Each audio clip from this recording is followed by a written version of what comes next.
প্রিয় দর্শক, এই মুহূর্তে গুরুত্বপূর্ণ খবর দিকে চোখ রাখবো। রাত পার হলে ভাঙড়ে আসতে চলেছে একেবারে লক্ষ লক্ষ যুবকের নয়নমণি পীরজাদা আব্বাস সিদ্দিকী সাহেব। তার আগেই যে মানুষের ছয়লাভ একেবারে দেখতে পাচ্ছেন, এই ঠান্ডার রাতে একেবারে যে এত রাতে মানুষের যে ভিড়, যে প্যান্ডেলের কাজ চলছে একেবারে রাতারাতি, এমনটাই জানা গিয়েছে সে ভাঙড় বিধানসভাতে। রাত পার হলে পীরজাদা আব্বাস সিদ্দিকী সাহেব আসছেন এবং আগামীকাল ঠিক 2টো থেকে তিনি এই মঞ্চে উঠবে, এমনটাই জানা গিয়েছে। পীরজাদা আব্বাস সিদ্দিকী সাহেব এই ভাঙড় বিধানসভা কচুয়া গ্রামে আসবে, এমনটাই জানা যাচ্ছে। পীরজাদা আব্বাস সিদ্দিকী সাহেব এই ভাঙড় বিধানসভায় আবারও পা রাখতে চলেছে পীরজাদা আব্বাস সিদ্দিকী সাহেব এবং ঠিক 2টো থেকে উঠবে।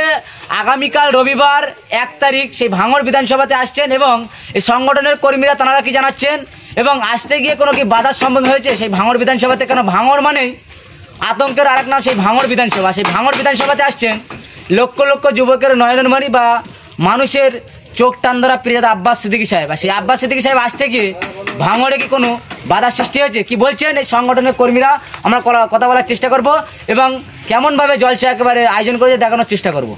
গ্রামে আব্বাস সিদ্দিকীকে গত বছরও আনা হয়েছিল, এবারেও আনা হচ্ছে। আশা করছি সামনে যত বছর আসবে সব বছরই আমাদের আব্বাস সিদ্দিকী ভাইজানকে আনা হবে। কি জানাবেন, হঠাৎ করে আব্বাস সিদ্দিকী ভাইজান ভাঙড়ে আসছে এবং যে মানুষের ভিড়, কি বলবেন?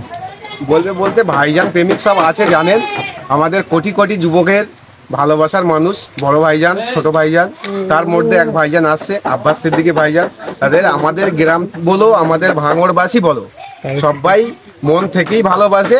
সেই ভালোবাসার টানে কালকে আসবে, কালকে সকালে হাজার হাজার মানুষের সমাগম হবে। সেই হিসেবে বড় ভাইজান থাকবে। কোন দিনে আসছে বা কত তারিখ? 1 ডিসেম্বর রবিবার। কোন এলাকাতে আসছে? কচুয়া দক্ষিণপাড়া প্রাইমারি স্কুল মাঠ। ভাঙড় থেকে আসতে গেলে বিজয়গঞ্জ বাজার হয়ে, পানাপুকুর হয়ে, শানপুকুর হয়ে কচুয়া ফুলবাজার থেকে বাম দিকে ঢুকতে হবে।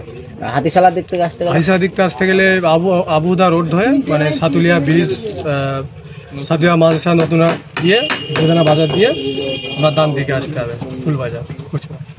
জি, আপনার নাম পরিচয়? আমার নাম আলমগীর মোল্লা, বাড়ি কচুয়া।